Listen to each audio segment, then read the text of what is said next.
a little bit about myself. My name is Pierre. I work for Microsoft for about 9 years now in the region in the UAE. I'm obviously not from the UAE. I'm Canadian. My background is really, I was born in the cloud. That's all I know. That's my first job. And really that's what I do day in and day out. And I spend a lot of my time with customers in the region talking about digital transformation. And I think the title of my slide is actually pretty fitting, where it says you have to get comfortable to be uncomfortable. And I think that's the premise of how you should think about digital transformation.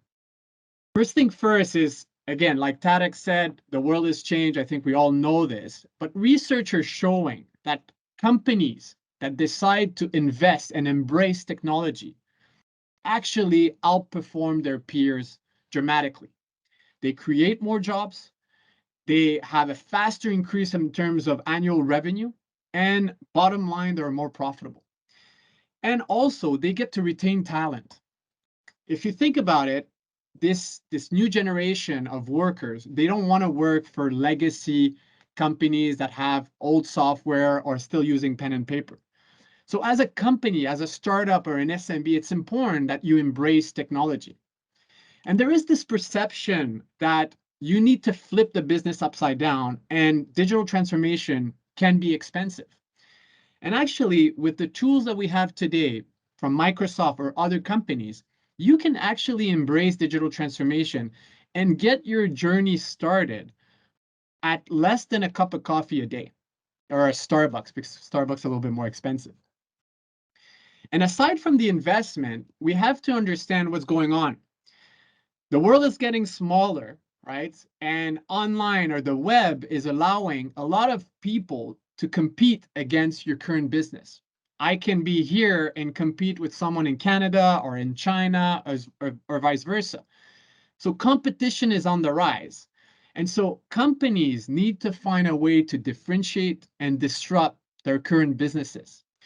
And one example that I think is very close to my heart and very interesting is Microsoft ourselves, right?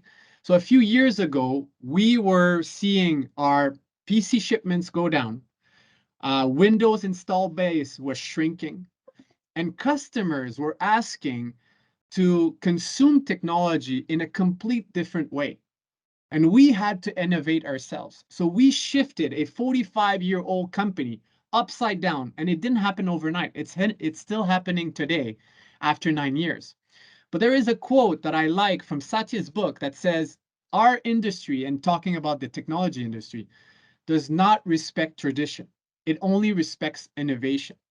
And I think that's the mindset that businesses need to have, small or large, in today's era. Now I want to go through how we see the digital transformation discussion inside Microsoft, so that you can hopefully explain it well after this presentation. So we like to keep it simple. We split it into 4 different pillars, and these are business pillars, because let's face it, if you are not able to have a business conversation with the stakeholders, then chances are you're not going to be able to understand or convey your point around digital transformation.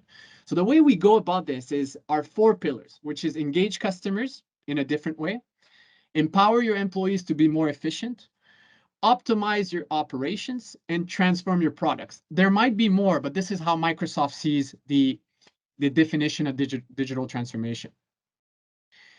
Then across the different pillars, we have a set of solution areas. You need to think about these solution areas as a seed to plant inside your business strategy to transform that specific motion. So for example, modern workplace is anything for us that is email and collaboration. So it could be Office 365 or Microsoft 365. Business application is usually ERP or CRMs. Applications or infrastructure would be something around Azure, and data and AI also around Azure, whether it's data warehouses, analytics with Power BI, and so on. And so all these solutions are seen as seeds that you can have a conversation on the different transformational pillars of digital transformation. So you can seed different technology in empower your employees all the way to transforming products. Pierre, can I go back to you as a Microsoft sort of helicopter view?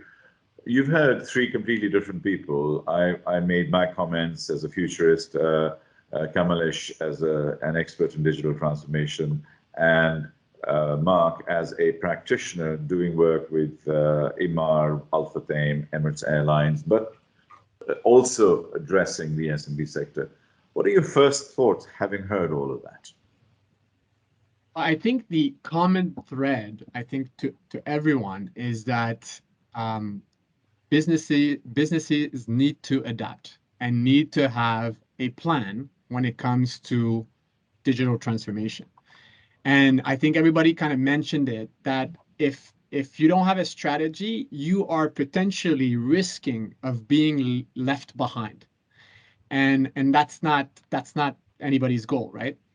Also, I think a few things that Kamalesh said that resonates with me is that technology might not be the end of all means, right?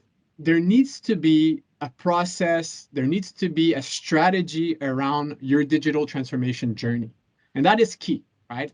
You need to have the stakeholders on board before even thinking about investing into technology or transforming completely your business. And then technology becomes an enabler to the potential journey of where you want to be.